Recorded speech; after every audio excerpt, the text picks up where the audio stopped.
అస్సలాముఅలైకుం అందరికీ నమస్కారం. నేను మీ డాక్టర్ పి తన్వీర్, జీవిమాన్ circle, lion P Khasim Khan hospital.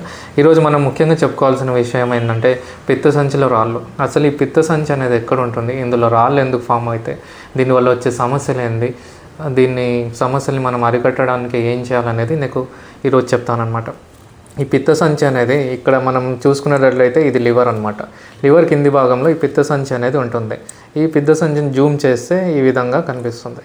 ఇక్కడ మీకు పిత్తసంచిలో ఏంటంటే బైల్ జ్యూస్, అంటే మనం తినే పదార్థాలు అరగడానికి లివర్ అనేది బైల్ జ్యూస్ తయారు చేస్తుంది. అది ఇక్కడ స్టోర్ అయి ఉంటుంది అనమాట. ఆ స్టోరేజ్లో ప్రాబ్లమ్స్ వచ్చినప్పుడు ఎందుకు వస్తాయి, ఈ ప్రాబ్లమ్స్ కూడా ఎందుకు వస్తాయి, మెయిన్ ఇంపార్టెంట్ అంటే ఒబేసిటీ, లావుగా ఉండడం వల్ల. లావుగా ఉండే వాళ్ళకి కొలెస్ట్రాల్ పెరగడం వల్ల, ఆ కొలెస్ట్రాల్ వల్ల ఇక్కడ స్టోన్స్ అయితే ఫామ్ అవుతాయి. ఇంకోటి బైల్ సాల్స్ అనేవి బాడీలో తగ్గిపోయినా కూడా మనకు స్టోన్స్ అనేవి ఫామ్ అవుతాయి. ఇవన్నీ కూడా మనం టయానికి తినకపోవడం వల్ల, మనకు ఎక్కువసేపు టైం లేకుండా ఫాస్టింగ్స్ ఇవి ఉండడం వల్ల స్టోన్స్ ఫామ్ అయ్యే ఛాన్సెస్ అంటే ఉంటాయన్నమాట.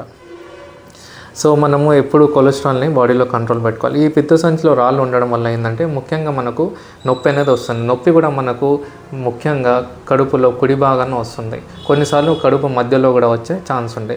కుడి భాగాన వచ్చే నొప్పి కొన్నిసార్లు వీపు వైపు కూడా నొప్పి అనేది, రేడియేషన్ అనేది ఉంటుందన్నమాట. సో మనం ఈ రాళ్ళు రావడం వల్ల మనకు వచ్చే కాంప్లికేషన్స్ ఏంటంటే, ఈ రాళ్ళు వెళ్ళి ఒకవేళ కింద బ్లాక్ అయితే పక్కన ప్యాంక్రియాస్ అనేది ఇంకో గ్రంథి అనేది ఉంటుందన్నమాట. ఇది పిత్తసంచి. ఇక్కడ నుంచి వెళ్ళే రాళ్ళు దీన్ని కూడా బ్లాక్ చేస్తాయి. బ్లాక్ చేసినప్పుడు మనకు ప్యాంక్రియాటైటిస్ అనే సమస్య వచ్చే ఛాన్స్ ఉంది. ఇంకోటి ఏంటంటే కొలిసిస్టైటిస్. ఈ రాళ్ళు తీయకపోవడం వల్ల ఆ పిత్తసంచిలోనే ఇన్ఫెక్షన్ ఎక్కువై సెప్సిస్, ఇలా వేరే వేరే సమస్యలు అనేవి వస్తూ ఉంటాయి. సో ఈ రాళ్ళు వచ్చినప్పుడు మనం ఏం చేయాలి, దీన్ని ఒక్కొక్క రాయిని ఇక్కడ నుంచి తీయలేము. సో మనం ఏం చేస్తామంటే సర్జరీ చేసి ఈ పిత్తసంచిని అనేది తీసేస్తామన్నమాట. తీసిన తర్వాత మళ్ళీ మనకు రాళ్ళు ఫామ్ అవ్వకుండా ఏ ఇబ్బంది లేకుండా ఉంటాయి. మెయిన్లీ మనం చూసుకోవాల్సింది ఏంటంటే కొలెస్ట్రాల్ ఉండడం వల్ల, కొలెస్ట్రాల్ ఈ బైల్లో ఎక్కువ అయిపోవడం వల్ల మనకు రాళ్ళు అనేవి ఫామ్ అవుతాయి. ఇంకోటి కొంతమందికి సికిల్ సెల్ అనీమియా, లేదా తొందరగా అనీమియా, వేరే హీమోలైటిక్ అనీమియా, దాంట్లో కూడా ఈ బిలిరూబిన్ అనేది ఎక్కువ అయిపోయి దానివల్ల కూడా స్టోన్స్ అనేవి ఫామ్ అయిపోతాయి అన్నమాట.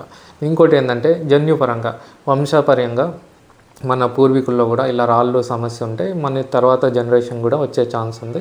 సో ముఖ్యంగా ఏంటంటే మనం బరువు తగ్గేటప్పుడు, చాలామంది బరువు ఎక్కువ ఉన్నామని బరువు తగ్గాలని చూస్తారు. వాళ్ళు వెంటనే ఫాస్ట్గా బరువు తగ్గిపోవాలి అనుకునే వాళ్ళకు కూడా ఇలా రాళ్ళు ఫామ్ అయ్యే ఛాన్స్ ఉంటుంది. సో మనం బరువు తగ్గాలనుకున్నా కూడా ఒక పద్ధతిగా బరువు అనేది తగ్గాలన్నమాట.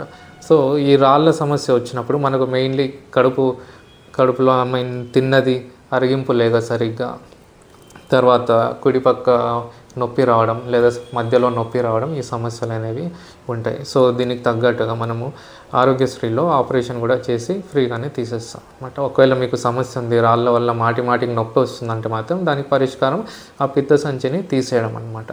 తీయడానికి ఆరోగ్యశ్రీలోనే ఉచితంగా సర్జరీ అనేది చేస్తాం.